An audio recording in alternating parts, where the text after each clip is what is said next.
Gynaecologist doctor Sinha बोल रही हैं? यस, वाइफ प्रेग्नेंट है, लड़की है, अबॉर्शन करना था।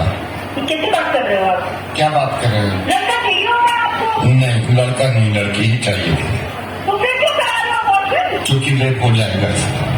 ये होता है कि इस पर रेप होगा। I am so sorry doctor, मैं नवीन बोल रहा हूँ रेडियो मिर्ची से। और मुझे मालूम है कि आपके पास कॉल्स आती होंगी, लेकिन उनकी वजह यही होती होगी कि मैं दहेज नहीं दे सकता या मैं लड़की को पढ़ा नहीं सकता।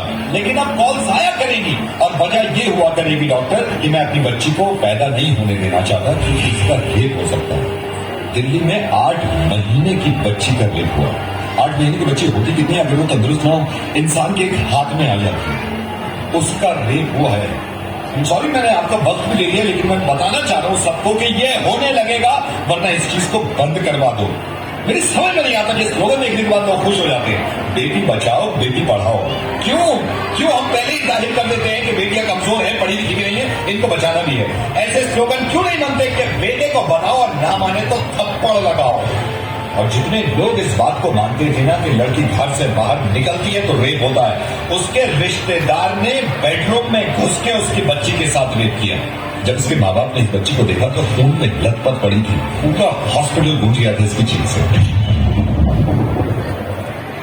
और हिंदू मुस्लिम आप करते रहिए अपना काम, एक दूसरे को बुरा भला कहने में और जुलूस निकाल के एक दूसरे को मारने में। अगर शर्म है ना थोड़ी सी, तो इनसे ज्यादा खतरनाक जो हमारे मुल्क में हो रहा है कि बच्चों के रेप जो करते हैं, उन जानवरों को जाके सबक सिखाओ, इतनी भीड़ ले जाकर।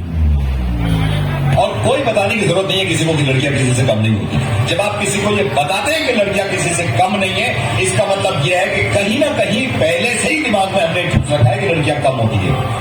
100 करोड़ की आबादी में अगर एक इंसान भी मेरी आवाज सुन रहा है ना और उसको ये लगता है कि लड़कियां देर रात घर से बाहर निकलती हैं तो रेप होते हैं, तो मुझसे बात कर ले। मैं कसम खा रहा हूं, अगर उसने मुझे हरा दिया इस चीज में तो जिंदगी में कभी रेडियो पे नहीं आऊंगा और अपनी आवाज नहीं सुनाऊंगा।